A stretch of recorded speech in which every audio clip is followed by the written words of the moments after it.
അബുദാബിയിലെ വാഹനാപകടത്തിൽ 4 കുരുന്നുകളെ നഷ്ടപ്പെട്ട കുടുംബത്തിന്റെ സങ്കടത്തിൽ പങ്കുചേർന്ന പ്രവാസികളും ദുബായിലെ ഉന്നത ഉദ്യോഗസ്ഥരും. സങ്കടങ്ങൾ പൊറുക്കാൻ മനസ്സിന് കരുത്തു നൽകട്ടെയെന്ന് മക്കളെ നഷ്ടപ്പെട്ട പിതാവ് അബ്ദുൽ ലത്തീഫിനെ അവർ ആശ്വസിപ്പിച്ചു. ദുബായിലെ അൽവർക്ക ഗ്രാൻഡ് മോസ്കിലായിരുന്നു പ്രത്യേക പ്രാർത്ഥനാ ചടങ്ങുകൾ. തകർന്ന കാലും തളർന്ന മനസ്സുമായി വീൽ ചെയറിലിരുന്ന അബ്ദുൽ ലത്തീഫിന്റെ കൈകൾ പിടിച്ച് ഓരോരുത്തരും നെറുകയിൽ ചുംബിച്ചു. ആർക്കും പറയാൻ വാക്കുകളുണ്ടായിരുന്നില്ല. സങ്കടങ്ങളുടെ മഹാകടലായി പ്രാർത്ഥന നിറഞ്ഞ മനസ്സോടെ അബ്ദുൽ ലത്തീഫ് എല്ലാവരെയും കേട്ടു. ഹത്തയിൽ ക്യാമ്പ് ചെയ്യാനായിരുന്നു നിശ്ചയിച്ചിരുന്നത്. മക്കളുടെ ആഗ്രഹം പരിഗണിച്ച് ഹത്തയിൽ നിന്നും ലിവയിലേക്ക് പോയി. അവിടെ നിന്നും ദുബായിലേക്ക് മടങ്ങുമ്പോഴായിരുന്നു അപകടം.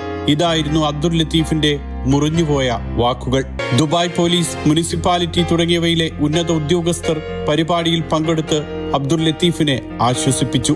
വിവിധ മേഖലകളിൽ നിന്നുമുള്ള നിരവധി പ്രവാസികൾ ലത്തീഫിനെ ആശ്വസിപ്പിക്കാനും പ്രാർത്ഥനകളിൽ പങ്കാളികളാകാനും പള്ളിയിലെത്തി. അപകടത്തിൽ മക്കളായ അഷസ്, അമാർ, അസാം, അയാഷ് എന്നിവരെയാണ് ലത്തീഫിനും ഭാര്യ റുക്സാനയ്ക്കും നഷ്ടമായത്. ഗുരുതരമായി പരിക്കേറ്റ റുക്സാന അബുദാബിയിലെ ആശുപത്രിയിൽ ഇപ്പോഴും ചികിത്സയിലാണ്. പരിക്കേറ്റ് ചികിത്സയിലായിരുന്ന 10 വയസ്സുള്ള മകൾ ഇസാ ലത്തീഫ് ഇന്ന് ആശുപത്രി വിട്ടു. അപകടത്തിൽ മരിച്ച വീട്ടുജോലിക്കാരി ബുഷ്ര ഫയാസിന്റെ മൃതദേഹം നാട്ടിലെത്തിച്ചാണ് സംസ്കരിച്ചത്.